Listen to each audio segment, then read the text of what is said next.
औज़ुबिल्लाहिमिनश्शैतानिर्रजीम बिस्मिल्लाहिर्रहमानिर्रहीम अल्लाहुम्मा सल्लि अला मुहम्मद व आलि मुहम्मद। Assalamu alaikum.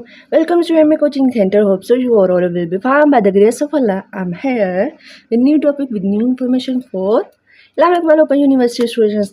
आज की वीडियो का टॉपिक क्या है इसको हम डिटेल में डिस्कस करेंगे।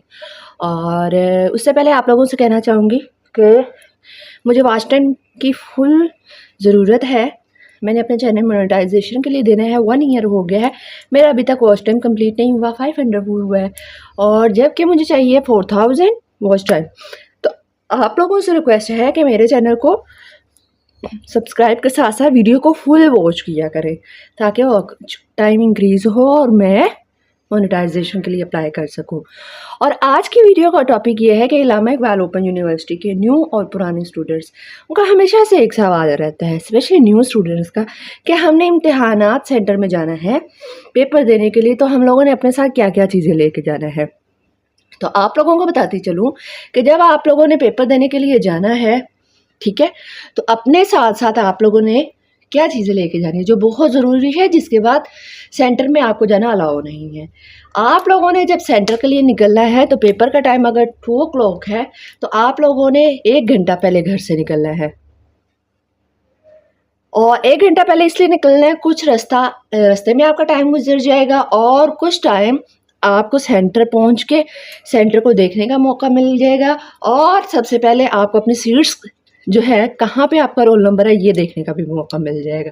लेट पहुंचेंगे तो आपको लेट जल्दी हपड़ा तपड़ी में जो है वो समझ नहीं आएगी किधर जाना है। सम टाइम 2nd फ्लोर पे होता है सेंटर, सम टाइम जो है वो डिफरेंट रूम के अंदर रोल नंबर लिखे होते हैं, पेपर शुरू हो जाता है या फिर जो है अटेंडेंस होना शुरू हो जाती है, तो फिर आप लेट पहुंचते हैं तो फिर बड़ी चीज़ों की टेंशन होना शुरू हो जाती है। ठीक है, तो एक तो आपने टाइम पे पहुंचना है, दूसरा जब आपने एग्ज़ाम के लिए निकलना है 1 दिन पहले आपने अपनी रोल नंबर स्लिप जो है, ठीक है, वो प्रिंट आउट करवा लेनी है। लाजमी नहीं है वो कलर्ड ही हो, ब्लैक एंड वाइट भी चलेगी।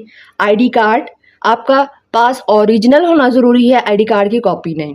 ठीक है, अगर किसी के पास आईडी कार्ड नहीं है तो वो बेफॉर्म और साथ में अपने फादर का आईडी कार्ड की कॉपी लगाएगा। ठीक है, उसके बाद आप लोगों ने अपना ज्योमेट्री बॉक्स तैयार करना है। ज्योमेट्री बॉक्स के अंदर आपकी क्या चीज़ें होनी चाहिए, ब्लू बॉल पेन 2 अदद, ब्लू मार्कर, स्केल और एक लेड पेंसिल यानी कच्ची पेंसिल। कच्ची पेंसिल क्यों यूज़ करेंगे, कहीं पे भी आपको क्वेश्चन आ जाता है कोई ऐसा जहाँ पे आपको डायग्राम बनानी पड़ सकती है तो लेड पेंसिल इस्तेमाल कर लें। 2 बॉल पॉइंट इसलिए कि एक अगर चलते चलते रुक गई है तो दूसरी आपके पास मौजूद हो, और ऐसे ही मार्कर भी है। स्केल मार्जिन लाइंस लगाने के लिए। ठीक है, ये तो हो गई चीज़ें आपकी ज्योमेट्री बॉक्स की। उसके साथ साथ आप लोगों ने क्लिपबोर्ड नहीं लेके जाना, वो चेयर्स के हैंड बने होते हैं उस पर आप रख के पेपर लिख सकते हैं, या फिर आप लोगों को जो है टेबल्स दी जाती हैं, डेस्क होते हैं, उस पर आप पेपर आपने देना होता है। ठीक है, एक ये बात क्लियर हो गई। सेकंड में आप लोगों ने रिस्ट वॉच लेके जानी है, ठीक है, जो बाजू पे बांधते हैं, वो क्यों लेके जानी है, ताकि आप लोगों को पता लग सके कि हम लोगों ने कितना टाइम एक क्वेश्चंस को देना है और कितने टाइम हो गया हमारे पेपर को। सम टाइम हॉल्स में रूम में घड़ी होती है, सम टाइम नहीं होती। ठीक है, तो इसलिए आप लोगों ने रिस्पॉन्स लाजमी लेके जाना है, आईडी कार्ड लाजमी लेके जाना है। आईडी ने तो बेफॉर्म के साथ फादर के आईडी कार्ड की कॉपी। ठीक है, आईडी के बगैर, बेफॉर्म के बगैर सेंटर में अलाउ नहीं है। ठीक है, आपने अपनी रोल नंबर स्लिप जो लेके जानी है उस पर पिक्चर लगी होती है, वो वाली लेके जानी है। ठीक है, और अगर आपके पास अभी होम पे नहीं पहुंची तो आप जो है वेबसाइट से ही निकाल सकते हैं। ठीक है, ये तो हो गई चीज़ें।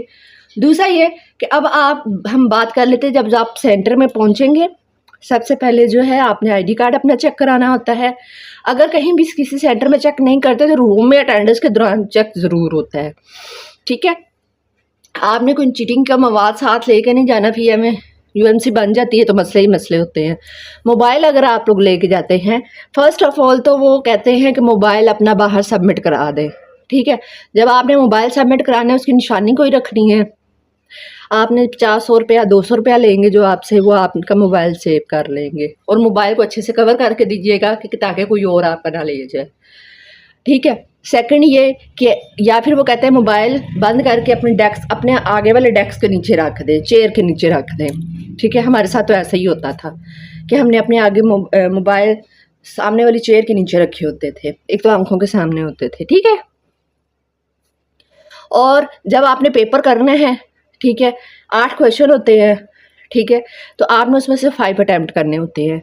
ज़्यादा मार्क्स मिलते हैं हेडिंग्स के।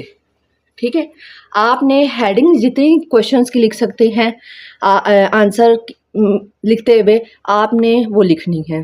ठीक है, वो टू द पॉइंट अपना टॉपिक डिस्कस करना है जो आंसर आपको दिया गया है।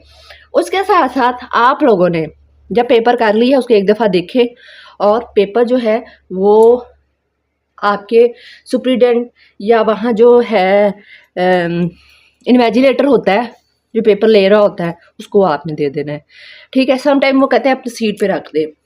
ठीक है, ये तो हो गई चीज़ें कि मैंने 2 चीज़ें बता दी कि सेंटर में क्या लेके जाना है, और फिर आपने पेपर देते वक्त किन चीज़ों का ख्याल रखना है।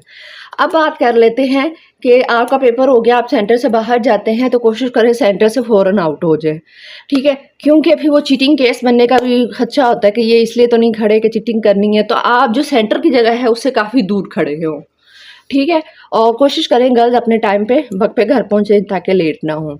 ठीक है, ये चीज़ें थी जो बताना बहुत ज़रूरी था। ठीक है, बहुत से स्टूडेंट है वो कहते हैं कि अटेस्टेड रोल नंबर स्लिप तो नहीं होनी चाहिए, बेफॉर्म तो नहीं होना चाहिए। तो कोई ज़रूरत नहीं है, आपका बेफॉर्म जो है वो उस पर ही आईडी नंबर लिखा होता है। फादर का आईडी इसीलिए कहा है कि जो इन्वेजिलेटर है या सुप्रीडेंट है उसको पता लग जाए कि ये स्टूडेंट जो है वो रियल बैठा हुआ है। उनके पास एक स्लिप होती है। आप लोगों ने एक और चीज़ कि अटेंडेंस ज़रूर लगा के आनी है।